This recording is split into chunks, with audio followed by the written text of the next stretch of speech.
Imagine rainforests and exotic birds, a place of ancient ruins, lovely beaches, and lush jungles. This is the Guatemala for most Americans.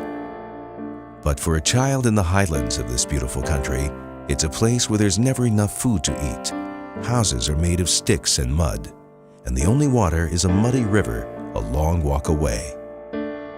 Sadly, over 70% of the children in rural Guatemala are malnourished, and countless die every single day. Just last year, we said goodbye to Myrna for this very reason. At 9 years old, she weighed a mere 25 pounds, and though the medical teams did all they could to save her, she died 48 hours after being rescued. Had we arrived 1 week earlier, this precious life could have been restored. But although we were too late for Myrna, there are thousands of other children suffering from malnutrition right now. 23 years ago, Carlos Vargas returned to his native land to help the poor through Hope of Life. He started with a small home for the elderly, and over the years, expanded the work and the outreach to a campus that now encompasses 3,000 acres.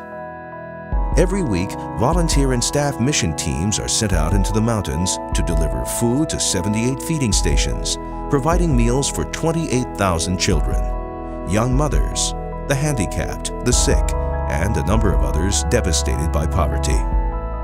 As families line up for food supplies, rescue team members search the crowd for babies that are at risk of dying from malnutrition. These babies, often weighing as little as 3 pounds, are transported down the mountain by a small donkey, then by canoe, and finally by ambulance before finding life-saving medical treatment. At Home of Life's Nutritional Center, dozens of babies and toddlers are brought back to health each week through advanced medical help and proper diet. Most of these children are able to return home, but others are abandoned by their families who have no means to care for them. But the road does not end there for these desperate children.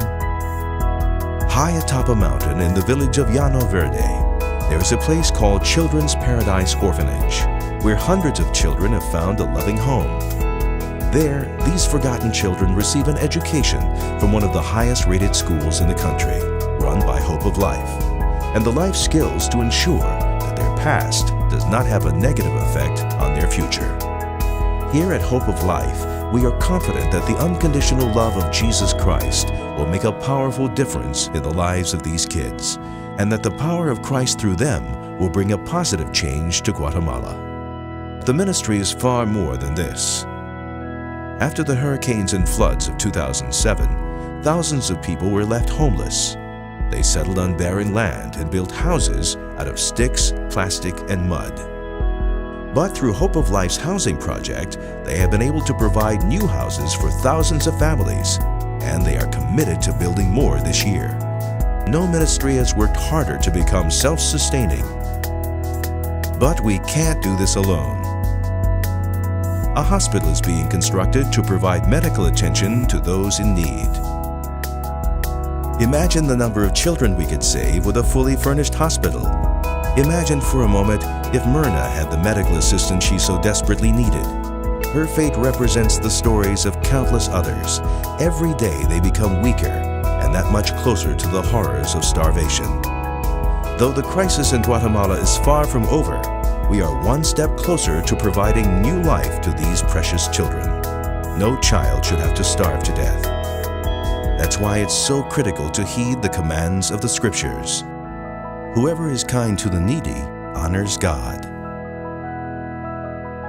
Thank you for following your heart and helping the poor of Guatemala.